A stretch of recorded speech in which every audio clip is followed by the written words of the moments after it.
매주 화요일 보내드리는 빅브라더의 민심, 원래는 빅데이터 또 여론조사 결과로 우리 사회 현안 들여다보는 코너인데 21대 총선 얼마 안 남았죠. 그래서 이번 주는 좀 특별히 여론조사 전문가 두 분만 모셔서 지난 몇 차례의 선거를 좀 짚어보고요.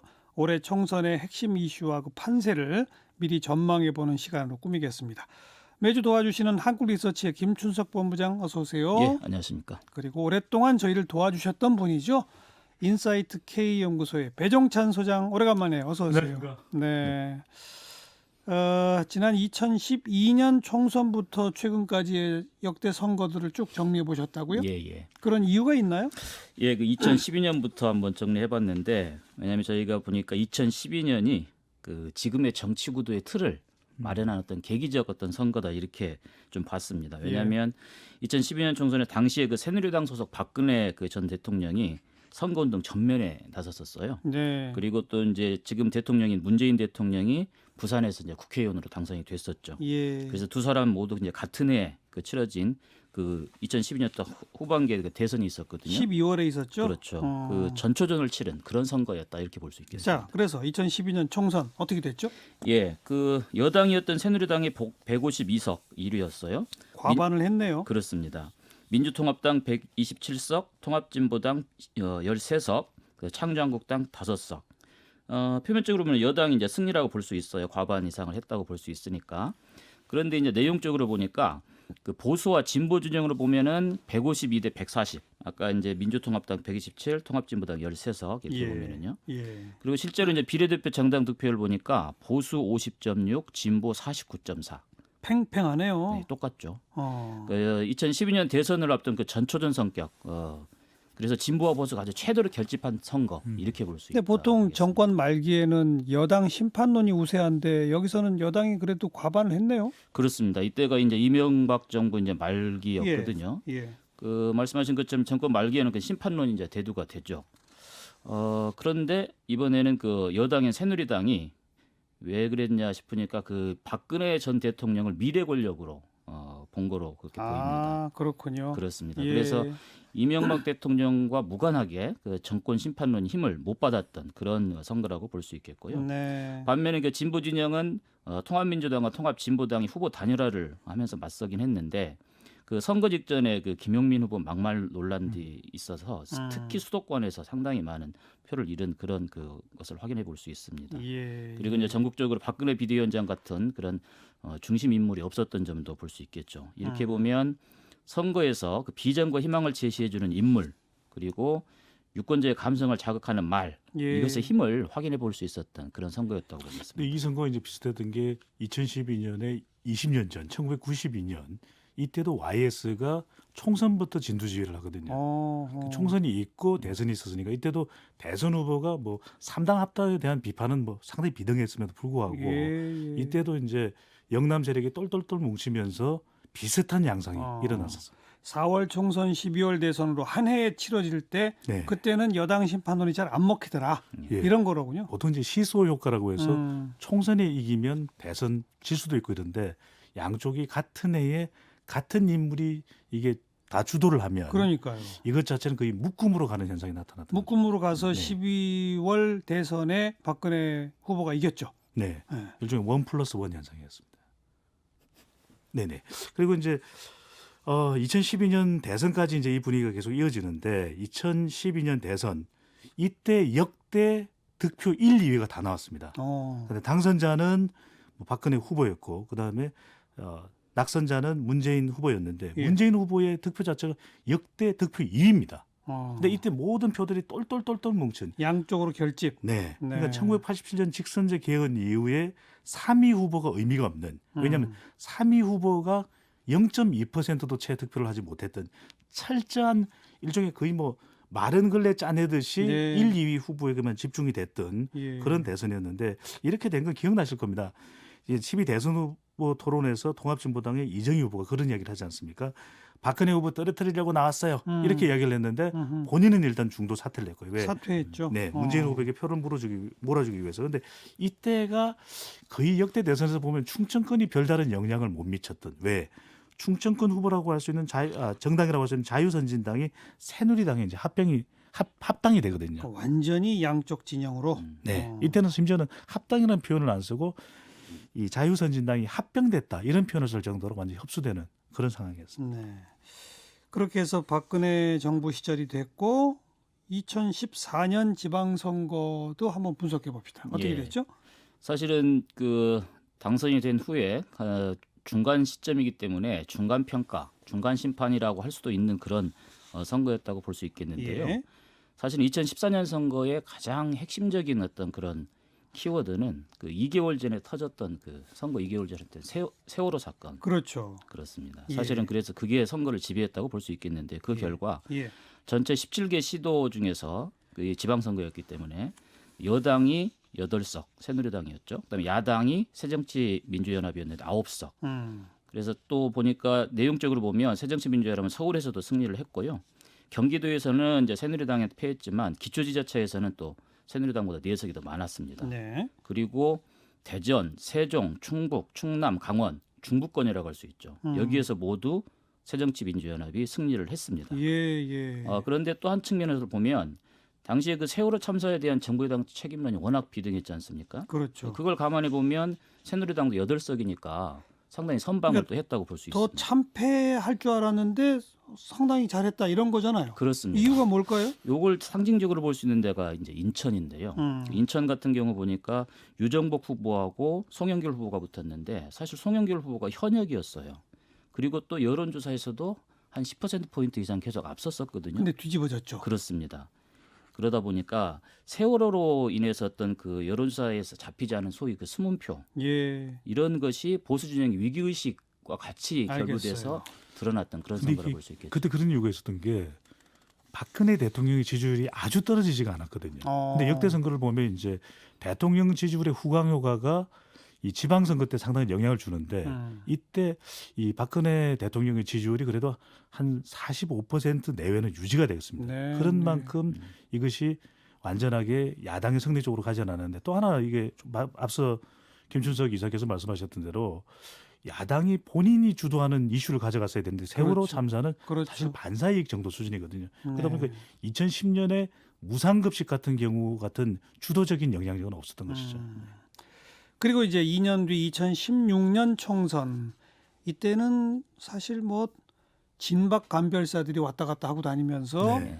새누리당이 어쩌면 3분의 2 할지도 몰라 막 이러고 분위기가 이상하다가 그렇습니다. 뚜껑을 열고 보니 어라 아니네 했던 선거잖아요.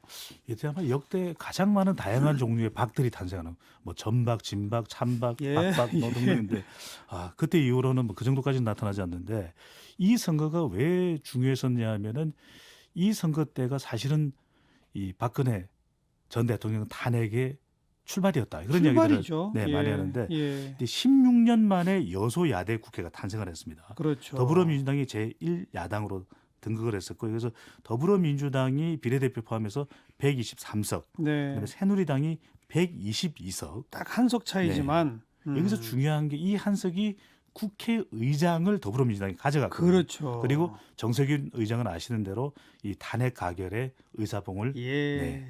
자 그랬었는데 이때 주목하는 정당은 국민의당입니다. 국민의당이 38석인가? 8석이었습니다. 38석이었는데 대단했죠. 비례대표가 더불어민주당과 같습니다. 어. 13석으로. 예. 그래서 국민의당이 상당히 약진하는 돌풍을 일으킨 그런 주로 선거라고. 호남에서 약진했죠. 그래서 예. 이른바 여소야대가 됐는데 3당의 영향력, 제3당의 영향력이 상당했었고 이때만 해도 안철수 대단했어요 인기가. 그렇습니다. 네, 그렇죠. 그때 뭐 인기는 대단했습니다. 오늘의 안철수와는 달라요. 네, 아마 2016년을 계속 생각할 것 같은데 영남은 새누리당을, 호남은 더불어민주당을 심판했다 이 이야기를 듣는 것인데 그렇죠. 영남에서 보면은 새누리당이 낙동강 벨트까지 내주면서 이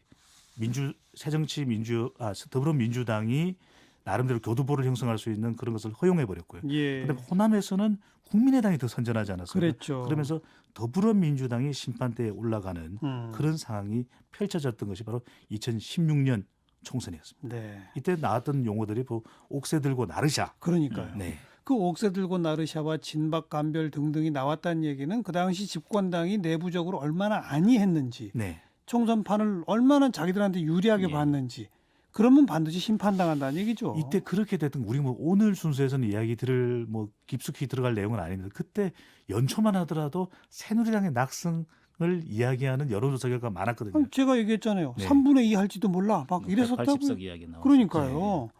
근데 그러다가 총선 결과가 이렇게 딱 나오니까 사실 최순실이 언론지상의 보도로 등장하게 된 것도 어쩌면 권력층 내부에서 슬쩍 흘려졌다는 거 아니에요.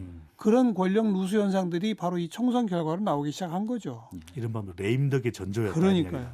그 결과 탄핵이 됐고 조기 대선 2017년 5월 대선 한번 분석해 봅시다.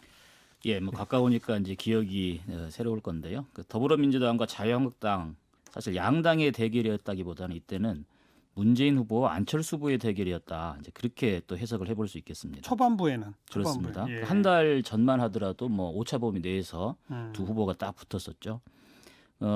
이렇게 이제 사실은 탄핵 이후고 촛불 시위 이후니까 문재인 후보의 지지율이 압도적으로 높을 걸로 예상해 볼 수 있었는데 그러지 않았던 게 보니까 예. 이재명 안희정 후보 지지자들이 상당수가 문재인 후보를 지지하지 않았었어요. 뭐 그랬다는 식이죠. 그렇습니다. 결국에 그 당내 그리고 지지층의 결집도가 상당히 좀 완화됐던 그런 선거이기도 했었습니다. 예. 결과적으로 더불어민주당 문재인 후보가 41.1, 자유한국당 홍준표 24, 국민의당 안철수 21, 바른정당 유승민 6.8, 정의당 심상정 6.2 이런 결과가 나왔습니다. 그러니까 처음에는 문재인 대 안철수 구도였던 네. 것 같은데 예, 막상 뚜껑을 열어보니 홍준표가 2등. 그렇습니다. 이건 뭐예요? 그러니까 사실은 정당 지지도나 그리고 당시에 그 후보 지지도를 봤을 때 네. 문재인 후보, 안철수 후보에 비해서 박빙이었다가 다시 벌어지는 그런 양상을 보이긴 했습니다. 예. 그런데 박빙까지 갔던 이유를 보니까 후보 개인으로 봐서는 박빙까지 가는데 결국에 선거 임박해서는 후보 개인만이 아니라 그 캠프랄지 조직이랄지 당선 가능성, 네. 국정 운영 측면의 안정성 측면에서 문재인이 낫더라 이런 판단들을 국민이 한 것으로 그러니까 그렇게 분석이 됩니다. 한때 문재인 안철수 지지도 비슷하게 나올 때도 예, 당선 가능성 물어보면 압도적으로 문재인이었죠. 그렇습니다. 2배 그렇죠? 이상이었습니다. 이게 흥미로운 게 뭐냐면 2012년 대선에서도 결과적으로는 안철수 후보가 사실상 사퇴였죠. 사퇴를 할 수밖에 없고 이제 단일화가 되는 셈이 됐는데 그때도 보면 예. 10월 2, 3일 경이 중요했거든요. 그때 뭐가 터졌냐면은 이 NLL 건이 터집니다. 그러니까 안철수 후보의 특징은 전 대표의 특징은 안보 문제만 있으면 작아져요.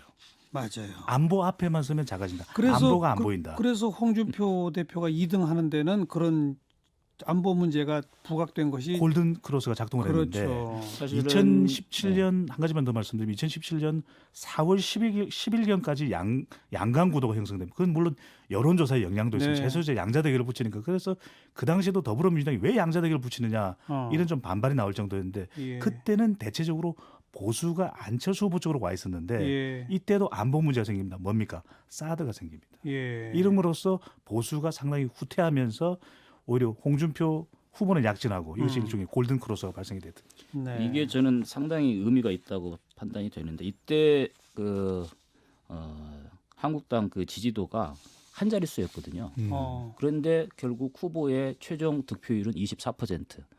어떻든 선거라는 것은 결집을 하더라. 네. 어느 일방으로 흐르는 것이 아니더라. 알겠어요. 그때 우리가 기억나는 게 홍준표 당시 후보는 문재인 후보를 앞지른다고 이야기를 했었어요. 네. 자, 그리고 이제 2018년 지방선거에서는 뭐 이거 따로 분석할 것도 없이 네. 더불어민주당이 완전히 싹 석권 압승을 했고요. 이번 다가올 총선은 어떤 구도로 짜여질지 배종찬 소장부터 먼저 한번 분석을 전망을 해보세요. 보통 이제 정권 임기 중후반 대통령의 이럴 때는 이제 이 정부 평가 성격이 상당히 강하거든요. 지금 근데 정부 심판이냐, 예, 야당 각종 여론조사 심판이냐, 보면 이거죠.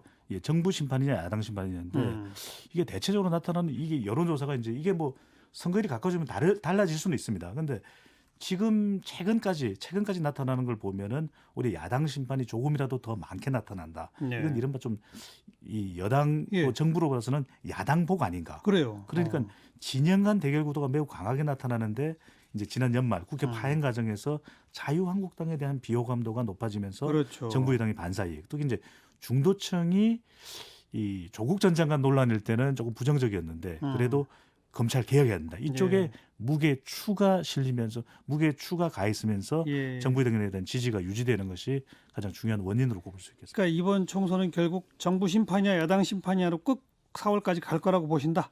네, 그럴 현 가능성이 시점까지는 야당 심판이 조금 더 우세한 그 구도다. 예, 얼마만큼 이제 보수 쪽에서는 보수 통합 등을 통해서 이걸 대등하게 바꿔보려고 만드는 하겠죠. 거 이게 예. 이제 중요한 것이죠. 예. 김준석 본부장 어떻게 전망하세요? 예, 그 선거 전망의 또 다른 축이 정책 또는 뭐 인물이지 네. 않겠습니까? 정책 측면에서 보면 지금 부동산 정책에 대한 관심 상당히 많죠. 맞아요. 정부에서도 지금 역점 정책으로 두고 있고요. 예. 이것이 최대 관심사가 될 수 있다 싶고요. 그걸 중심으로 한 경제 분야. 그리고 또 야당에서는 지금 현 정부의 탈원전 정책, 또 공수처법 이런 것에 대한 역점 추진 과제에 대해서 집중 공략을 하고 있죠. 네. 유권자 반응이 어떨지 한번 주목해 볼 필요가 있겠어요. 그런데 이제 근데 아까 말씀하신 그 무상급식과 같이 네. 그 민생의 어떤 전반적인 어떤 영향 이슈가 아니라면 사실은 또 그 국회의원 선거에서는 전국 단위에서는 또 약화될 수 있다. 정책 강하지 않을 수 변수는? 있다. 그렇게 뭐 또 이야기해 볼 수 있겠습니다. 너도 나도 다 새 인물 영입하는 거 그 경쟁은 뭐 다들 서로 참신하니까 예. 어쨌든 제일 중요한 건 구도잖아요. 네. 구도에서는 정부 심판이냐 야당 심판이냐 그리고 정책 인물 앞으로 또 어떤 바람이 불지 여기까지를 지켜봐야 되겠죠. 자 오래간만에 나오신 배종찬 소장 그리고 김춘석 본부장 두 분 수고하셨어요. 고맙습니다. 예, 수고하셨습니다. 감사합니다.